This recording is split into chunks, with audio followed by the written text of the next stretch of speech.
পুনৰ বিতৰ্কত হোমিওপেথিক চিকিৎসা মহাবিদ্যালয়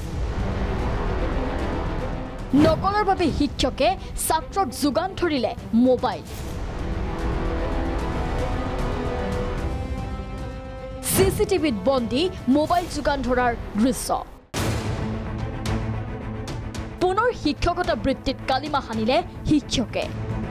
গুৱাহাটী পাঞ্জাবাৰীৰ শহীদ যাদৱনাথ হোমিওপেথিক চিকিৎসা মহাবিদ্যালয়ত এই ভয়ংকৰ কাণ্ড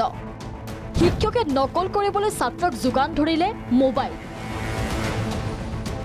পৰীক্ষাৰ সময়তেই বিশ্বজিৎ দলে নামৰ ছাত্ৰজনক মোবাইল যোগান ধৰিছিল অধ্যাপক পুলিন পেগুৱে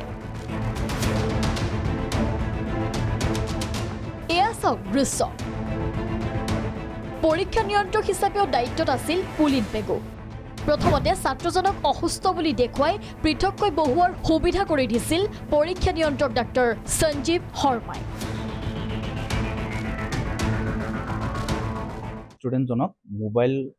লগত ধৰা পৰাৰ কাৰণে এক্সপেল কৰা হৈছে হাই পৰীক্ষা হলত তাৰপিছত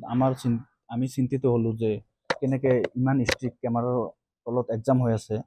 কেনেকৈ মোবাইল নিব পাৰিলে তাৰপিছত আমি বাতৰি সংবাদ মাধ্যমত দেখা মতে আমি গম পালোঁ যে তাত এক্সামিনেশ্যন ইনচাৰ্জ আৰু এডিশ্যনেল এক্সামিনেশ্যন ইনচাৰ্জে নিজে মোবাইল দিয়াত তাত জড়িত হৈ আছে সমগ্ৰ অভিযোগ সন্দৰ্ভত মহাবিদ্যালয়খনৰ শিক্ষা সন্থাই পত্ৰ লিখিছিল মেডিকেল শিক্ষা আৰু গৱেষণা বিভাগ চমুকৈ MERD আৰু আয়ুষ বিভাগৰ ডাইৰেক্টৰলৈ Srimanta Sankardev university of health ছায়েন্সৰ উপাচাৰ্যলৈও অভিযোগ দাখিল কৰিছে যদিও ৰহস্যজনকভাৱে অধ্যাপক দুগৰাকীৰ বিৰুদ্ধে ব্যৱস্থা গ্ৰহণ কৰা নহ'ল প্ৰিন্সিপাল ছাৰক আমি অৱগত কৰোৱাৰ পিছত প্ৰিন্সিপাল ছাৰে আমাক জনাই যে প্ৰিন্সিপাল ছাৰে ইতিমধ্যে ঊৰ্ধ্বতম কৰ্তৃপক্ষলৈ আমাৰ ইউনিভাৰ্চিটিলৈকে আয়ুষ ডিৰেক্টৰ মেমলৈকে আৰু MERDলৈকেও প্ৰিন্সিপাল ছাৰে ইতিমধ্যে সমস্তখিনি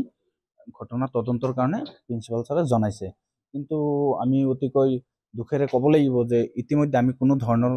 চৰকাৰী ফালৰ পৰাও কোনো বিভাগীয় কৰ্তৃপক্ষৰ পৰা কোনো ধৰণৰ ব্যৱস্থা লোৱা হোৱা আমি দেখা পোৱা নাই আজি পৰ্যন্ত অধ্যাপকগৰাকীৰ বিৰুদ্ধে হোৱা নাই বিভাগীয় তদন্ত পূৰ্বতে পৰীক্ষাত নকল কৰা ছাত্ৰক বহিষ্কাৰ কৰিছে মহাবিদ্যালয় কৰ্তৃপক্ষই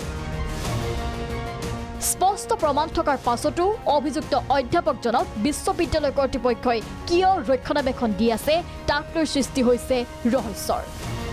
ভিডিঅ' জাৰ্নেলিষ্ট বিজয় লক্ষ্মীৰ সহযোগত ববিতা গগৈৰ ৰিপৰ্ট প্ৰাগ নিউজ